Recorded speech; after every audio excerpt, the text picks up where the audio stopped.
السلام عليكم، نتمنى تكونوا بخير وعلى خير وانتم كتشاهدوا هذا الفيديو. اليوم ان شاء الله غادي نحضر معكم خطط ديال الدجاج في الفران.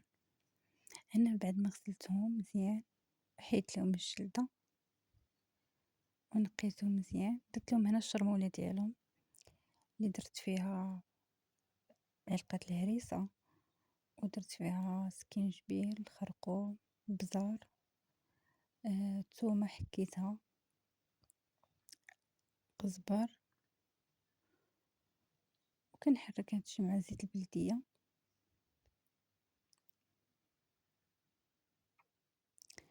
وهنايا آه قطعتهم شويه حليتهم بالموس باش تدخل فيهم الشرموله، وهنا نبقى ندخل الشرموله بشويه بشويه حتى نكملهم كاملين.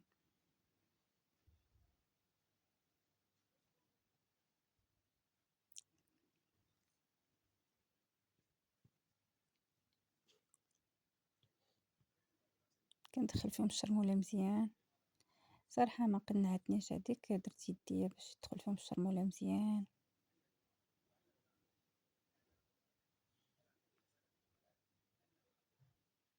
صافي هنايا كملتهم كاملين وخليتهم مرقدين واحد 10 دقائق.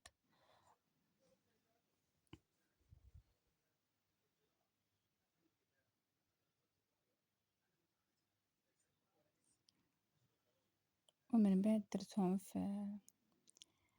هنايا باش يتبخروا، باش ملي نديرهم في الفران يكونوا طايبين غير يتحمروا.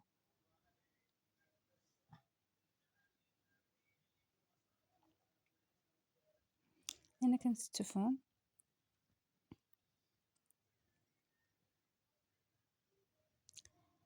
صافي. هنايا صافي طلع فيهم الباغ مزيان صابو. هنايا جبدتهم حيدتهم وكنستفهم في الطاوة باش ندخلهم الفران.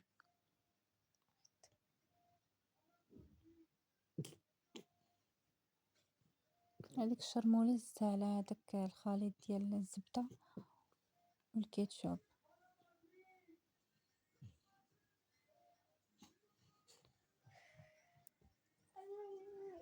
صافي هنا غادي نبقى ندير لهم هذيك الزبده والكيتشوب وديك شويه العطريه اللي شاطت ليا.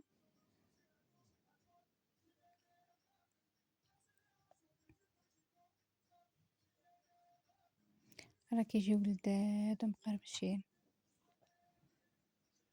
جربوهم ما غتندموش، يجيو رائعين ولذاذ. انا حيت لهم الجلده حيت اصلا ما كتعجبني الجلده، اللي كيبغي الجلده يخليها ماشي مشكل. انا سخنت الفران قبل وها هنايا جبتهم، هما محمرين رائعين ولذاذ.